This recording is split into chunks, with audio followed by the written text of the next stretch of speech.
అందరికీ నమస్కారం. నేను మీ కిరా కార్పిని. ఈరోజు ఆర్కే రోజా మాజీ శాసనసభ్యురాలు నగిరి ఆవిడ తిరుమల గోవుల యొక్క విషయంలో కూడా రోడ్డు మీదకి వచ్చి ప్రెస్ మీట్ ముందు కొన్ని అనుచిత వ్యాఖ్యలు చేసింది. ఆ వ్యాఖ్యలు ఏంటి అనేది ఒకసారి నేను వెనక ప్లే అవుతుంది చూడండి. ఇదా మీ చిత్తశుద్ధి? ప్రజలందరూ గమనిస్తున్నారు. కలియుగ దైవం వెంకటేశ్వర స్వామితో పెట్టుకుంటే ఎలా ఉంటుందో ఆల్రెడీ చంద్రబాబు నాయుడుకి తెలుసు. పవన్ కళ్యాణ్ కూడా ఈ మధ్యలో కొంచెం రుచి చూశాడు. కాబట్టి ఎప్పుడు దేవుడితో పెట్టుకోవద్దండి. ఇక్కడ ఆర్కే రోజా ఏమంటుందంటే కలియుగ దైవం వెంకటేశ్వర స్వామితో పెట్టుకుంటే ఏమవుతుంది అనేది చంద్రబాబు నాయుడు గారికి పవన్ కళ్యాణ్ గారు కూడా రుచి చూశాడు అంటుంది. నేనేమంటున్నా అంటే ఆర్కే రోజా చిత్తశుద్ధి కాదు, మంద బుద్ధి ఉండబట్టి నీకు అర్థం కావట్లేదు. కానీ కలియుగ దైవం వెంకటేశ్వర స్వామితో పెట్టుకున్నారు కాబట్టి 151 సీట్లు ఉంటే మధ్యలో 5 ఎగిరిపోయినాయి, 11 నిలబడ్డాయి. ఆ 11 కూడా వెంకటేశ్వరుని యొక్క నామాలు ఇచ్చాడు. గుర్తుపెట్టుకోండి, ఇలాంటి ఎప్పుడు తప్పు చేయొద్దని. ప్రతిపక్ష హోదా పోయింది. ఈ రోజు అసెంబ్లీలోకి కూడా రాకుండా యలహంక ప్యాలెస్ లో దాక్కునే నీచ స్థాయికి కూడా జగన్మోహన్ రెడ్డి ఈరోజు నిలబడిపోయాడు, బయట దాక్కుంటున్నాడు. ఇంకొక విషయం చెప్తున్నాను రోజా, 45,004 ఓట్లతో నువ్వు డిజాస్టర్గా గాలి భానుప్రకాష్ నాయుడు గారి మీద ఓడిపోవడం జరిగింది. ఎంత నీచమైన మనసు నీది అంటే 2 పిల్లలు నీకు ఉన్నారు, వాళ్ళను కూడా దృష్టిలో పెట్టుకోకుండా ప్రజలందరూ గమనిస్తున్నారు అంటున్నావు. గమనించేది ఇలాంటి విషయాలు. ఒక ఆడ మనిషిగా అయ్యుండి ఒక బిడ్డకి ఒక అగ్ని ప్రమాదంలో చిక్కుకుంటే ఎంతో ఇబ్బందులు పడితే చివరగా ఆ బిడ్డ ఆ వెంకటేశ్వరుని ఆశీస్సులతో బయటపడ్డాడు, ఆరోగ్యంగా ఉన్నాడు. ఆ తల్లి పవన్ కళ్యాణ్ గారి సతీమణి కూడా బిడ్డకి నయం అయితే నేను వెంకటేశ్వరుని సన్నిధిలోకి వచ్చి నేను డబ్బులు డొనేట్ చేసి అన్నదానం చేస్తాను, తలనీలాలు ఇస్తాను చెప్పడం జరిగింది. వెంటనే ఆవిడ డిక్లరేషన్ ఫామ్ మీద సంతకం పెట్టి 15 లక్షల రూపాయలు కూడా ఇచ్చి అన్నదానంలో వాళ్లే పాల్గొని తలనీలాల సాక్షిగా ఆ దేవుని ఆశీర్వాదాలతో కూడా అన్నదాన ప్రసాదాన్ని వడ్డిస్తూ ఉన్నారు. వెంకటేశ్వర స్వామిని ప్రేమించడం అంటే ఇది కదా, సనాతన ధర్మాన్ని నిలబెట్టడం అంటే ఇది కదా. జగన్మోహన్ రెడ్డి లాగా ప్రసాదం ఇస్తే టిష్యూ పేపర్ లో అక్షింతలు వేస్తే తల మీద తీసుకుంటే ఎదిరించడం, అదేవిధంగా తీర్థం ఇస్తే ఇటు నుంచి ఎలా తీసుకొని ఎలా వెనక్కి అక్షింతలు కానీ తీర్థాన్ని కానీ తలకు తగలకుండా యూపు మీద వేసుకోవడం అనేది ప్రజలు ఆ రోజుల్లో కూడా చాలా ఆశ్చర్యానికి లోనైనారు. నువ్వు ఆ రోజుల్లో కూడా చాలా నిజంగా మాట్లాడినావు. పవన్ కళ్యాణ్ నిలబడ్డ 2 చోట్ల ఓడిపోయాడన్నావు. ఈరోజు 100%తో 21-2 పూర్తిగా నిలబడి ఆ వెంకటేశ్వర స్వామి ఆశీస్సులు ఉన్నాయి కాబట్టి మీలాంటి వాళ్ళకైనా సరైనటువంటి సమాధానం చెప్పాడు. మీరు లడ్డూల కల్తీ చేస్తే దానికి ఉన్న రుచి, శుభ్రత, నాణ్యత, రంగు, క్వాలిటీ, క్వాంటిటీ అన్ని విషయాల్లో కూడా మీరు దాన్ని చాలా తక్కువ చేసి భక్తులకి అందజేస్తే దానికి సంబంధించినటువంటి దీక్ష కూడా ఆయనే మెట్లు కడిగి వాళ్ళు చేసిన చెడ్డ పని వల్ల ప్రజలకు ఎటువంటి ఆటంకం కలగకూడదని చేసినటువంటి వ్యక్తి పవన్ కళ్యాణ్ గారు. ఈరోజు ఆయన బిడ్డ బయటకు వచ్చి సంతోషంగా నవ్వుతూ నిలబడ్డాడు అంటే దానికి కారణం కేవలం వెంకటేశ్వరుని మీద ఆయనకున్నటువంటి అపారమైన భక్తి. ఆ రోజుల్లో నువ్వు ఏ విధంగా టూరిజం మినిస్టర్గా పనిచేస్తూ రోజుకి 4,000 టికెట్లు టూరిజం పేరు మీద తీసుకొని టూర్స్ అండ్ ట్రావెల్స్ కావచ్చు మిగతా అన్ని చోట్ల దగ్గర కూడా ఈ 300 రూపాయల టికెట్లని 3,300 చేసి 300 మాత్రమే టీటీడీకి బోర్డుకి ఇచ్చి మిగతా 3,000 రూపాయలని రోజుకి 4,000 ఇంటూ 3,000 ఈక్వల్ టు కోట్ల రూపాయలు 2.5 సంవత్సరం 3,000 రూపాయలు మార్జిన్ పెట్టుకొని అమ్మింది నువ్వు కాదా? అలా ఎన్ని కోట్ల రూపాయలు నువ్వు పెద్దిరెడ్డి రామచంద్రారెడ్డి సంపాదించారన్నది ఈరోజు ఆధారాలతో కూడా ఉన్నాయి. ఆ రోజుల్లో కూడా నువ్వు 100 మందిని బస్సుల్లో కానీ కారుల్లో కానీ వేసుకొని పైకి తీసుకెళ్ళి ఒక్కొక్క పేపర్ మీద 20 మందికి మంచి మంచి దర్శనాలు ఇప్పించాం. కావాలంటే పక్కన చూడండి, పేపర్ కూడా డిస్ప్లే అవుతుంది. మొత్తం అది గవర్నమెంట్ పేపరే, నేనేం ప్రత్యేకంగా క్రియేట్ చేయాల్సిన అవసరం లేదు. టీటీడీ వారిది 20 మందిని తీసుకెళ్ళి వాళ్ళందరి దగ్గర 1,00,000 రూపాయలు లూటీ చేసింది నువ్వు కాదా? నువ్వు మళ్ళీ వెంకటేశ్వర స్వామి ఆశీస్సుల గురించి, వెంకటేశ్వర స్వామి యొక్క ఆరాధన భావం గురించి, భక్తి గురించి మాట్లాడుతుంటే ప్రపంచంలో ఉన్నటువంటి హిందువులు వాళ్ళ యొక్క మనోభావాలు సిగ్గుతో తలదించుకుంటున్నాయి. రోజా తిరుమల కొండ మీద కూడా దేవుని యొక్క దర్శనం గురించి మాట్లాడాల్సిన సందర్భంలో కూడా నువ్వు అన్న గురించి, రాజకీయం గురించి, పార్టీ గురించి భజనే చేశావు. నువ్వు మళ్ళీ వెంకటేశ్వర స్వామి ఆశీస్సుల గురించి, వెంకటేశ్వర స్వామి యొక్క భక్తి ఆరాధన గురించి మాట్లాడుతున్నావు అంటే సిగ్గు చేటుగా ఉందని ఈరోజు నేను తెలియజేసుకుంటున్నాను. అదేవిధంగా ఆర్కే రోజా నువ్వు మాట్లాడావు, చంద్రబాబు నాయుడు గారు కలియుగ దైవమైనటువంటి వెంకటేశ్వర స్వామితో పెట్టుకున్నాడు అని. నీకు ఒరిజినల్గా ఒక మాట చెప్పాలి, గుర్తుపెట్టుకో జీవితంలో ఎప్పుడైనా కూడా. టీటీడీ ఇప్పుడు గొప్ప స్థాయిలో ఉంది. ప్రపంచంలో నలుదిక్కుల నుంచి వచ్చేటువంటి వెంకటేశ్వర స్వామిని భక్తులు కూడా ఎప్పుడు హర్షిస్తూ ఉంటారు. చంద్రబాబు నాయుడు గారు పరిపాలనలో టీటీడీ అనేది చాలా గొప్ప స్థాయిలో ఉంటుందని చాలాసార్లు కూడా చెప్పారు. నీకు విషయం చెప్తా, గుర్తుపెట్టుకో. చంద్రబాబు నాయుడు గారి గురించి నువ్వు మాట్లాడుతూ ఉండవు. అల్పిరి దుర్ఘటనలో ఎగిరిపడ్డా, నెత్తుటి మరకలతో నిలబడ్డా, ఏమాత్రం జంకకుండా జింక పిల్లలా పరిగెడుతూ ఈ రోజుకి 75 సంవత్సరాల దరిదాపులు ఉన్నప్పటికీ కూడా ప్రజల మద్దతు రాజ్యసమైనటువంటి రాజకీయం చేస్తున్నారంటే దానికి కారణం ఆ వెంకటేశ్వరుడు, ఆ శ్రీనివాసుడు, ఆ గోవిందుడు. దీని గురించి ప్రత్యేకంగా చెప్పక్కర్లేదు. ఇంకోటి గుర్తుపెట్టుకో, 3 పదుల వయసులో మంత్రి, 4 సార్లు ముఖ్యమంత్రి, 8 సార్లు ఎమ్మెల్యేగా గెలిచి ప్రజల మద్దతుతో ఈ రోజుకి చరిత్రలో నిలబడే రాజకీయం చేస్తున్నాడంటే కారణం ఆ వెంకటేశ్వరుని ఆశీస్సులు, ఆ గోవిందుని ఆశీస్సులతోనే ఆ మహానుభావుడు ముందుకెళ్తున్నాడు. అన్న ఒక్కసారి గెలిచాడు, లక్షల కోట్లు లూటీ చేసి ఈరోజు రాష్ట్రాన్ని అధోపాతాళానికి తొక్కి ఆంధ్రప్రదేశ్ రాష్ట్ర ప్రజల్ని ఎంత దుర్గతి పాలు చేశాడో ప్రజలకి తెలియదా? అందరికీ తెలిసే కదా తమరికి ఓట్లయింది. వెంకటేశ్వరుని సన్నిధిలో చేయాల్సినటువంటి గొప్ప గొప్ప కార్యక్రమాలన్నింటినీ కూడా ఇంటి దగ్గర సెట్ చేసి తాడేపల్లి ప్యాలెస్ లో సత్యమణి భారతి గారిని పక్కన కూర్చోబెట్టి సినిమా ఆర్టిస్టులు తీసుకొని వచ్చి సినిమా పాటలు పాడించి డాన్సులు వేయించి భజన చేయించుకుంది ఎవరు? రోజా జగన్మోహన్ రెడ్డి కాదా? అందుకు కాదా మనకు 11 వచ్చింది. ఈ రోజు కుటుంబం చిన్నాభిన్నం అయిపోయింది.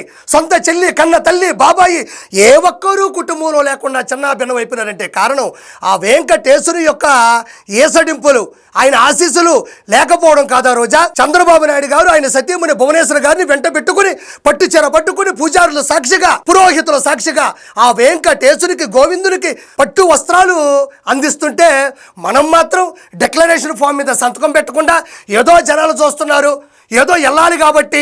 మనం క్రిస్టియనం కదా, మనం ఎందుకు లడ్డు తింటాం, మనం ఎందుకు అక్షంతలు వేయించుకుంటాం? పైకి దొంగ నాటకాలు ఆడి కిందకు వచ్చేది ఎవరు? జగన్మోహన్ రెడ్డి కాదా?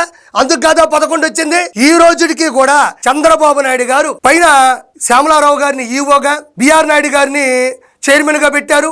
ప్రతి క్షణం వీక్షణం లక్షణంగా పైన జరిగేటట్టు ఆలోచిస్తూ, ఆచరిస్తూ, ఆచరణ చేపిస్తూ కూడా ఈరోజు టీటీడీ నిలబడింది అంటే దానికి కూటమి ప్రభుత్వంలో ఉండేటువంటి టీటీడీకి సంబంధించిన టీడీపీ గొప్పదని కూడా నేను మరోసారి చెప్పడం జరుగుతూ ఉండాలి.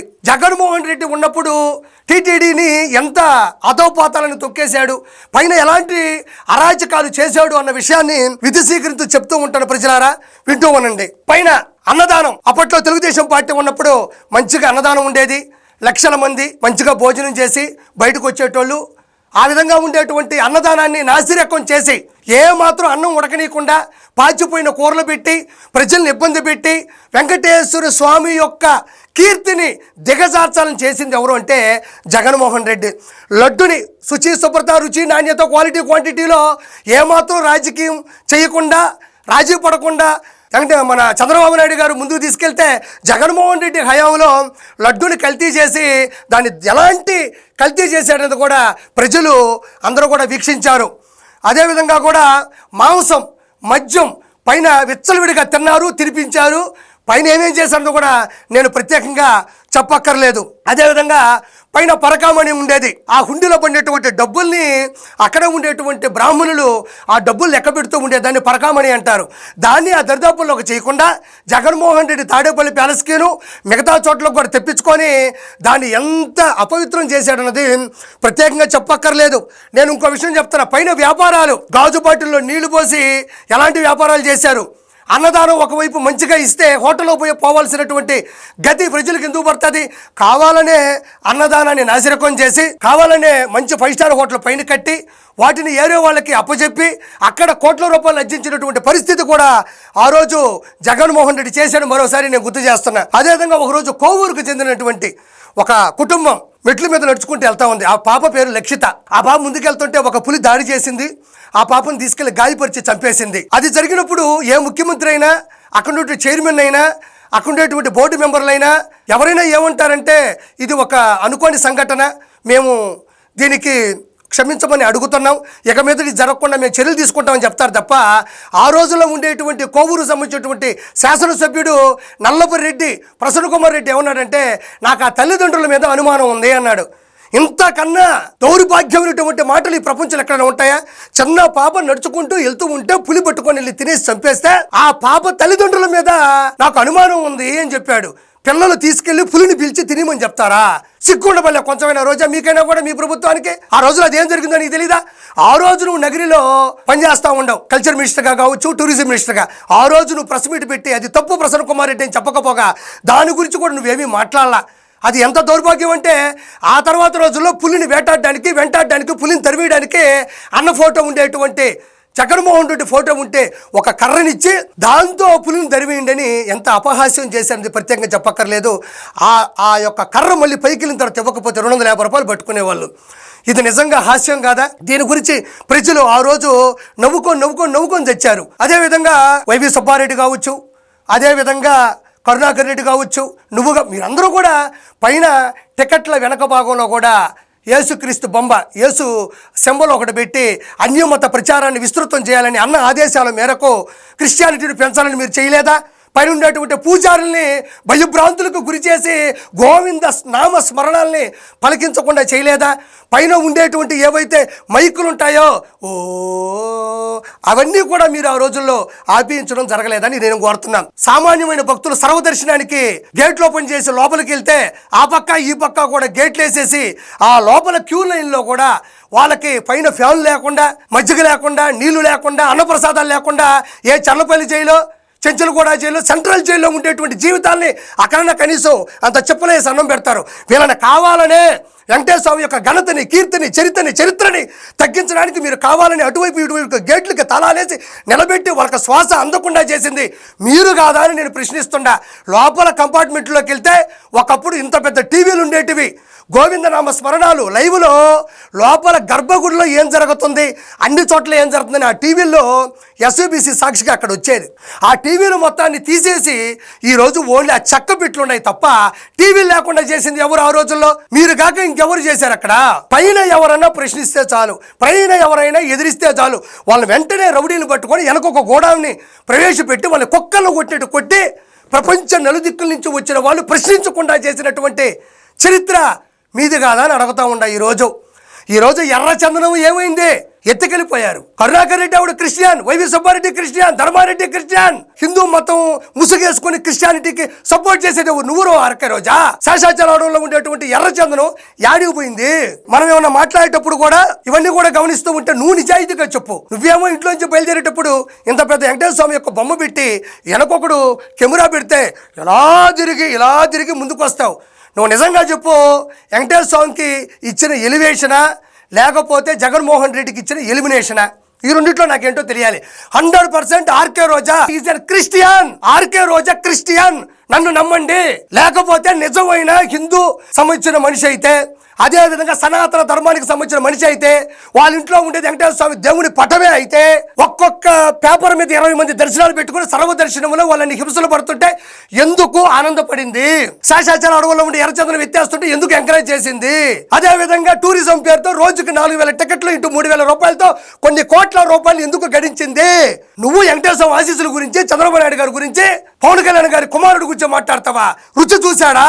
జగన్మోహన్ రెడ్డి ముసుగులో, క్రిస్టియానిటీ ముసుగులో నువ్వు ఎప్పుడో క్రిస్టియన్గా మారిపోయావు. మారిపో, తప్పులేదు. ఎవరు ఏ మతంలోకి వెళ్ళొచ్చు, ఎవరి ఇష్టాలు వాళ్ళవి, ఎవరి నమ్మకాలు వాళ్ళవి. కానీ ఇంకొక మతం మీద దుమ్మెత్తకూడదు. నీ మతాన్ని నువ్వు ప్రేమించుకో, ఇతర మతాలను కూడా గౌరవించు. నువ్వు 2 మాటలు చాలా తప్పుగా మాట్లాడినావు. ఒకటి, వాళ్ళ బిడ్డ రుచి చూశాడు. ఏంది రుచి చూశాడు? రుచి చూశాడనే పదం నువ్వు వాడచ్చా? ఒక చిన్న బిడ్డ అక్కడ లోపల పడిపోయి గాలి ఆడక్కడ అపస్మారక స్థితిలో పడి ఉంటే ఆ బిడ్డను కాపాడుకొని వెంకటేశ్వర తలాలు అప్పగించినటువంటి వాళ్ళ కుటుంబాన్ని పట్టుకొని రుచి చూశాడంటావా? నువ్వు జగన్మోహన్ రెడ్డి డబ్బులు రుచి చూస్తున్నావు. అన్నదమ్ముల సాక్షిగా 3000 కోట్ల రూపాయలు అడ్డదిడ్డంగా సంపాదించి రుచి చూశావు. ప్రజలారా, నేను చివరిగా ఒకటి చెప్తున్నా, గోవులు చనిపోయాయి, గోవులు మరణించాయి అన్నది దానికి సంబంధించినటువంటి విపులంగా కూడా ప్రభుత్వం చెప్పింది. శ్యామలారావు గారు చెప్పారు, చైర్మన్ బిఆర్ నాయుడు, దాని గురించి లైవ్ వచ్చింది, డిబేట్ కూడా జరుగుతున్నాయి. వాళ్ళు ఏమంటున్నారు? మన తెలుగుదేశం పార్టీకి సంబంధించినటువంటి 10 మంది వస్తారు, మీరు 10 మంది నాయకులు రండి, అందరూ కలిసి పైకి వెళ్ళండి, చూడండి, మీరే గమనించండి అంటే 500 మందిని వేసుకొని వస్తారంట. అసెంబ్లీకి రావడం చేత కాదు కానీ తిరుపతి దేవస్థానం నుండి గోవులు చూడడానికి వచ్చిందా ఈరోజు? నేను ఒకటే చెప్తున్నా, ఈరోజు కూడా ప్రజలారా నా మాట వినండి, నమ్మండి. ఇదంతా ఏంటంటే కట్టు కథ. ఆ రోజు కూడా ఎవరో ఒక వ్యక్తికి ఆయన అపస్మారక స్థితిలో లోపల ఒక హాస్పిటల్లో ఉంటే చూడాల్సింది 2-3 కదా చూడాలి. మీ సాక్షి ఛానల్ ఉంది కదా, మీ సాక్షి పేపర్ కూడా ఉంది కదా, చూడొచ్చు కదా, నిజాలు బయట పెట్టచ్చు కదా, రావద్దని ఎవరు చెప్పలేదు కదా. ఆ రోజు కూడా 100 మందిని లోపల తీసుకొచ్చి వాళ్ళకి మరింతగా గాలి ఆడకుండా చేసి ఎలక సెలైన్ బ్యాటిల్ని పక్కకు తీసుకెళ్ళిపోతున్నారు. ఎందుకు? ఆ సెలైన్ బాటిల్ తీసుకెళ్తే ఇంకేదన్నా జరిగితే అన్న వస్తాడు, అక్కడ ఏదన్నా శవం తగిలితే అన్న వస్తాడు. అన్నక శవం అంటే సెగం ఎక్కిపోద్ది. అతను బతుకున్నాడు, అది వైఎస్ఆర్ ప్రభుత్వానికి నచ్చదు కదా. జలాలు పోగేసి గాలి ఆడకుండా సెలైన్ బాటిల్ కేవలం ఈ టీటీడీ అంటే పైన తిరుమల దేవస్థానం ఉంటే గోవుల దగ్గర కూడా 500 మంది వస్తారు. ఎందుకంటున్నారంటే ఒక 10 మంది ఇక్కడ చూస్తూ ఉంటే ఒక 490 మంది పక్కకెళ్ళి గోవులు హింసిస్తారు, అక్కడ అలజడి క్రియేట్ చేస్తారు, జనాలతో రద్దీ క్రియేట్ చేస్తారు. ఆ గోవులు హింసించి అపస్మారక స్థితికి తీసుకెళ్లి గాయాలు పాలయ్యి జరిగింది 10 కాదు కొన్ని 100 అని చెప్పడానికి మంది మార్బలం వేసుకొని రౌడీ మోకలతో వస్తాయని చెప్పడానికి మనకు సిగ్గుండాలా. రమ్మన్నారు, అన్ని వస్తాయి, సాక్షి ఛానల్ తెచ్చుకో, లైవ్ ఇచ్చుకో. ఈ రోజు ప్రజలారా నేను ఇంకో మాట చెప్తా ఉన్నా, నా మాట వినాలా. ఆ రోజు ఋషికొండ మీద ఒక ప్యాలెస్ కడుతున్న సంగతి కూడా ప్రజలకి తెలియదు, నాయకులకి తెలియదు. చుట్టూ పరదాలు కట్టి వేల మంది పోలీస్ సెక్యూరిటీని పెట్టి ఆ దరిదాపులకు కూడా ఎవరిని రానికుండా డ్రోన్ ఎగరనీయకుండా కూడా పూర్తి సంసిద్ధంగా ఏర్పాట్లు చేసి ఈ ప్రభుత్వం టీడీపీ ప్రభుత్వం కూటమి వచ్చిన తర్వాత తెలిసింది ఆ మహానుభావుడు దాని మీద ప్యాలెస్ కట్టుకుంటున్నాడు అని. అంటే లోపల ఏం కడుతున్నాడో ప్రజలకి నాయకులకి తెలిస్తే వ్యతిరేకత వచ్చి ఓడిపోతామని భయంతో ఆ రోజు ఏం జరిగిందో చూడనీయకుండా కనబడనీయకుండా పరదాలు కట్టి వేల మంది పోలీసుల సాక్షిగా లోపల రోజాని తీసుకెళ్లి సంతకం పెట్టించి ఓపెనింగ్ పెట్టావు ప్రెస్ మీట్. అంటే నువ్వు భయపడి ఎవరిని రానిలా. ఈ రోజు తెలుగుదేశం పార్టీ భయపడట్లే, పైకి రమ్మంటున్నారు. ఎంతమంది అంటే కొద్ది మందిగా రండి, వచ్చి డిస్కస్ చేసుకోండి, పొరపాటు ఉంటే చెప్పండి, ఏదైనా ఉంటే మేము తీసుకుంటాం అంటున్నారు. కాబట్టి మీరు రోడ్ల మీద పడుకొని సెల్ ఫోన్లు చూసుకుంటేనో ఆవిడ వచ్చేసి ఏదో పరిగెత్తుకుంటా వచ్చేసి ఆడకొచ్చి మైకు పెట్టుకొని మాట్లాడితేనో ప్రజలకి వైఎస్ఆర్సీపీ యొక్క ఘనత చరిత్ర అంతా తెలుసు. అందుకే మనకు ఆ భగవంతుడు 11 ఇచ్చాడు. దయచేసి ప్రజలారా, వీళ్ళ యొక్క హింసాకాండ ఈ స్థాయిలో ఉంది. పోనీ ఏది ఏమైనా ఆ మహానుభావుడి వెంకటేశ్వర ఆశీస్సులు అందరికీ అందాలని, ఆ గోవిందుని యొక్క ఆశీర్వాదాలు అందరూ అందుకొని మనస్ఫూర్తి కోరుకుంటూ నేను మీ కిరా కార్పేని.